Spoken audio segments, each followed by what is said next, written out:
Coca-Cola a accepté de me laisser entrer avec une caméra, mais à condition de ne parler à aucun visiteur et d'être escorté par le service d'ordre maison.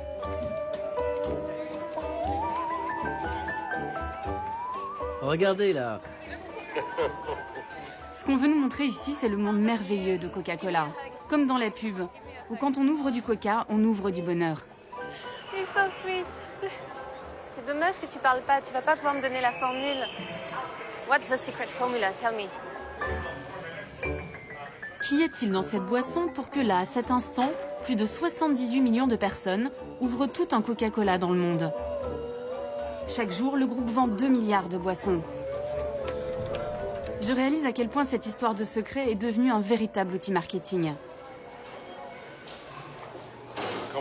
Suivez-moi. Et côté mise en scène, avec les Américains, on est rarement déçus. A secret formula for the most deliciously different taste the world has ever known. A secret formula for all that is, was, and ever will be the heart of Coca-Cola.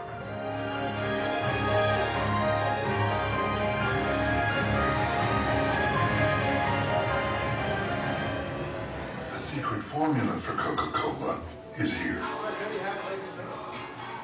La recette originale est vraiment là? Oui, madame. Vous l'avez vue? Non, je ne l'ai pas vue, mais notre PDG l'a vue. C'est lui qui l'a mise ici. L'année dernière, on a fait une grande cérémonie pour les 125 ans de la marque. Et à cette occasion, il a placé la formule secrète dans ce coffre. Il l'a vue, donc il connaît la formule secrète? Je ne sais pas s'il la connaît, mais il sait où elle est. C'est une des rares personnes à pouvoir y accéder. Bon, on va vérifier. Je ne peux pas l'ouvrir, ça ne marche pas.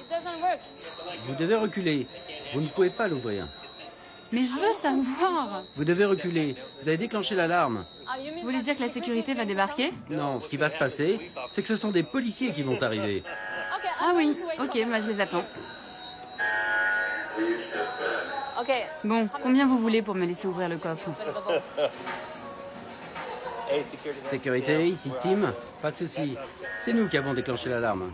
Je crois que tout ça c'est surtout du spectacle. La recette est là, mais je ne peux pas vous la montrer. Alors qui dois-je contacter pour connaître la formule? Bon, je suis sympa avec mes questions, mais la sortie, c'est par ici. Je n'en saurai pas plus. Ah, j'ai quand même droit à un petit cadeau de départ. Timothy, c'est gratuit, je peux en boire autant que je veux? Tout ce que vous voulez, autant que vous voulez. Mais je vais être malade. Non, pas de souci. C'est comme si vous étiez enfermé dans un magasin de jouets.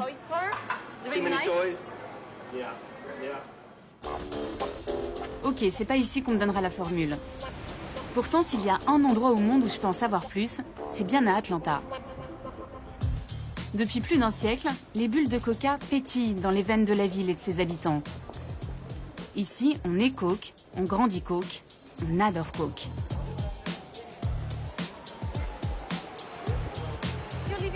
Vous vivez à Atlanta, vous pouvez peut-être m'aider à savoir ce qu'il y a dedans. J'en ai aucune idée.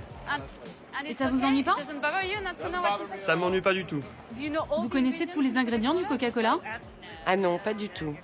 On n'a pas le droit, vous savez, c'est secret. Vous n'avez pas le droit, mais vous êtes une consommatrice? Oui, mais c'est pas grave, ils ont le droit d'avoir leur secret. Vraiment? Ça ne vous embête pas? Non. Est-ce que vous savez ce qu'il y a dedans? Ce qu'il y a dans le coca? Non, ils gardent ça très secret. Et vous n'êtes pas curieuse de savoir ce que vous buvez? Non, j'aime ça, c'est tout. Vous leur faites confiance? Bien sûr. Je suis la seule à vouloir savoir ce qu'il y a dans le Coca-Cola. C'est dingue.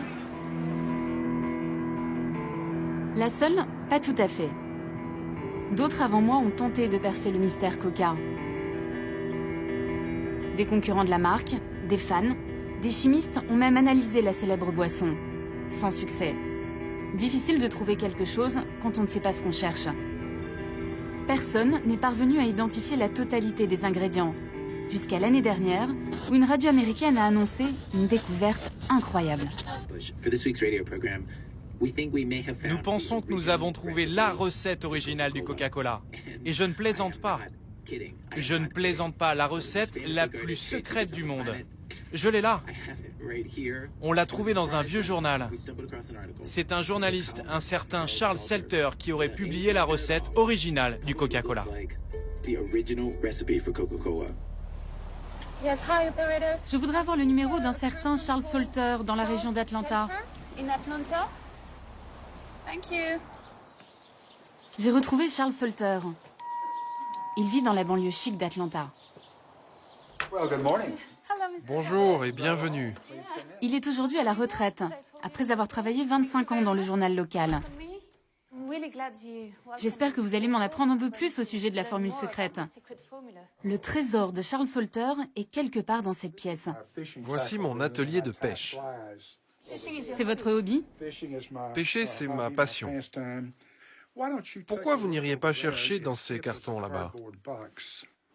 La formule est par là? Jetez un petit coup d'œil. Des cassettes. C'est peut-être ici? Non, là, c'est des vieilleries. Ça peut pas être ça, là? Yes. Voilà. C'est excitant. It's so exciting. So you think it's Vous pensez qu'elle est là? Ah, voilà la photo. Je l'ai prise en 1979. J'avais un ami qui vivait dans la région. Il tenait un drugstore à Gainesville. Et un jour, il me dit, « Charles, il faut que tu vois quelque chose. » Et là, je vois un document intitulé « L'authentique Coca-Cola ». Quand j'ai vu ça, je me suis dit, « Mon Dieu, j'ai l'histoire de l'année. » Ce document daterait de 1910. Il s'agirait d'une copie manuscrite de la recette originale en mauvais état. Je découvre les fameux extraits végétaux que Coca refuse de donner. Première surprise, il y aurait de l'alcool, mais aussi du citron, de l'orange, de la coriandre, et tout en haut de la liste, un ingrédient qui me fait halluciner. What's that? C'est quoi ça? F-E, Coca. Extrait. Extrait de feuilles de coca.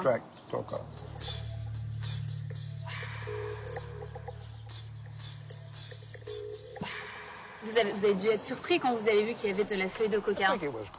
Ça a été une grande surprise pour pas mal de gens quand ils ont découvert cette liste d'ingrédients. Et je peux vous dire qu'à Atlanta, on en a beaucoup parlé.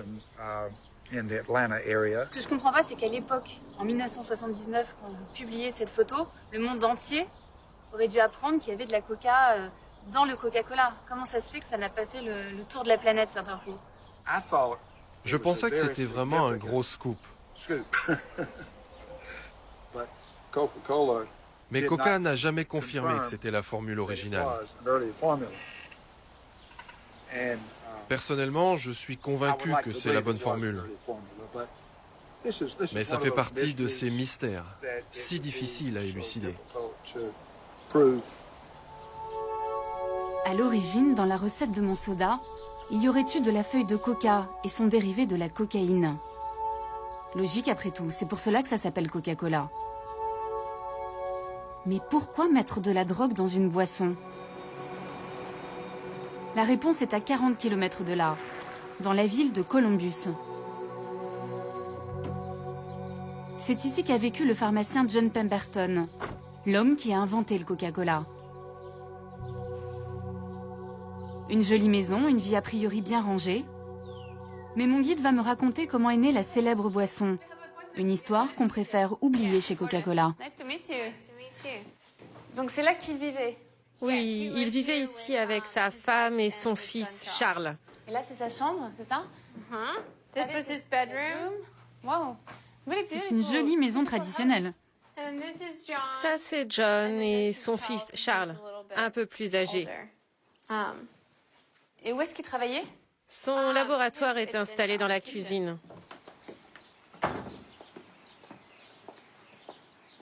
En 1886, aux États-Unis, c'est l'apparition des sodas. John Pemberton va s'inspirer d'une boisson française très populaire à l'époque, le vin Mariani, qui justement contenait de la cocaïne. Qu'est-ce qu'il faisait ce pharmacien? Il a inventé différentes boissons. En voici quelques publicités ici. Il passait son temps à fabriquer des mixtures. À l'époque, les gens pensaient que les sodas soignaient toutes sortes de maladies. C'est pour ça qu'on trouvait les sodas dans les pharmacies. C'était un peu comme des médicaments. Et à la base, le Coca-Cola, c'était un médicament. Oui, Coca-Cola était un médicament et il contenait de la cocaïne au début. C'était censé vous soigner pour toutes sortes de douleurs, que ce soit à la tête, au ventre, toutes sortes de maladies en fait. Mais pourquoi Pemberton a mis de la cocaïne dans le Coca-Cola? Suite à ses blessures durant la guerre de sécession, il est devenu accro à la morphine. Et il est devenu ensuite dépendant à d'autres produits un peu moins dangereux que la morphine. Vous faites visiter cette maison à des classes, des enfants, et vous leur dites pas, en fait, qui était vraiment le docteur John Pemberton. Vous leur parlez pas de son problème avec la drogue, vous parlez pas de cocaïne? Non, on donne juste aux enfants des informations basiques sur Coca. On ne leur parle pas de la cocaïne. On préfère leur donner une image plus idéalisée de la cocaïne. Enfin, pardon, du Coca. Un pharmacien accro à la cocaïne qui met de la drogue dans sa boisson, ça fait un peu tâche dans le monde merveilleux de Coca. À Atlanta, comme souvent aux États-Unis, on protège les symboles de l'Amérique. Et tant pis pour ces écoliers qui n'apprendront qu'une partie de l'histoire. Mais moi, ce qui m'intéresse, c'est de savoir s'il y a toujours de la feuille de coca dans mon soda.